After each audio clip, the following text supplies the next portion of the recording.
এবার আমরা vote boycott করবো, এবার আমরা ভোট দেবো না, আমরা ভোট দেবো না,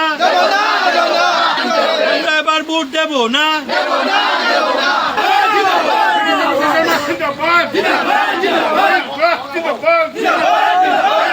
আমাদের উপায় নেই, আমাদের বিনম্র অনুরোধ, আমরা বিনম্র অনুরোধ করছি আমাদের দিকে তাকিয়ে একটাবার আপনি সেই আপনার স্টেপটা নিন, যাতে আমরা আপনাদের এই আশীর্বাদ দিয়ে আমরা উপস্থিত করতে পারি।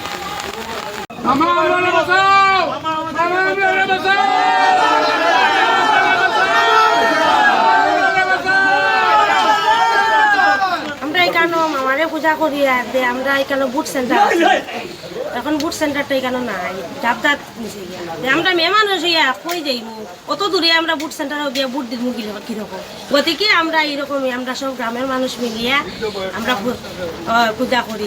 আজি মানে বৰষুণ ওলাইছে, গতিকে মানুহ আছিলে বেছি, কিন্তু ঘৰত গৈছে কিবা মানুহৰ বেলেগ কাম আছে। মোৰ এটা কথা হৈছে কি, আজি আমাৰ ইয়াৰ মূল উদ্দেশ্যটো কি?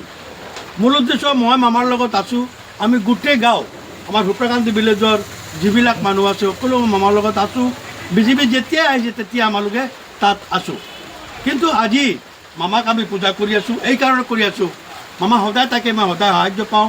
কিন্তু আজিকালি দেখা গৈছে যে আমাৰ ইয়াত যে গাঁওখন 4টা গাঁও হৈ কিনি এটা বুট চেণ্টাৰ হৈছে। আপুনি জানিলে ছাৰ মামা, চাওক আমাৰ ইয়াত ভূপেকান্তি, জাবদা, হামিনপুৰৰ 170টা মানুহ লৈ কিনি এটা পৰিয়াল লৈ কিনি আমাৰ এতিয়া গোট খাইছে তাত।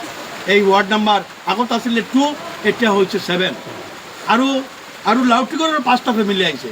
গতিকে 4খন গাঁৱৰ 4টা ফেমিলি, 4টা ৱাৰ্ডৰ মানুহ আহি ইয়াত গোট খাই কিনি আমাৰ এটা ৱাৰ্ড হৈছে।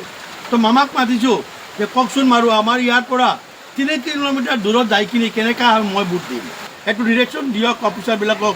যেনে তেনে হওক আমাৰ এই ৰাইজৰ সুবিধাৰ্থে এই যে 150 নম্বৰ স্কুলখন যাতে সদায় থাকে তাত, এবং আমি ভোট দিব বিচাৰোঁ তাত, আৰু আমাৰ ল'ৰা ছোৱালী যাতে এই স্কুলত পঢ়িব সুবিধা পায়, সেইকাৰণে আপোনালোকে বিনম্ৰ অনুৰোধ কৰি আছোঁ। আপোনাৰ পূজা মই কৰি আছোঁ, আমাৰ গাঁৱৰ মানুহ আপোনাকে সন্মান কৰে, আপুনি থাকিলে আমি আছোঁ, আপুনি নাথাকিলে আমাৰ আৰু উপায় নাই। কাৰণ আপুনি জানে এতিয়া আমি আগতেও কৈছোঁ যে আমি আমাৰ 10% মানুহ চাউথ কৰ্মত গৈছোঁ, উত্তৰ কৰ্মত থাকিলে একো আছিল নহয়, কিন্তু যেতিয়া মই চাউথ কৰ্মত গৈছোঁ তাত চাওক মামা, এজনো ZPC ভোট মানে দিবৰ কাৰণে দিয়া নাই মানুহ, না বিজেপি ফালৰ পৰা দিয়া হৈছে। গতিকে চাওক, যদি ইয়াত যদি মানে ZPC মানুহ নিদিয়ে, তেনেহ'লে তাৰ পৰা মেম্বাৰ কেনেকৈ জিকি আহিব?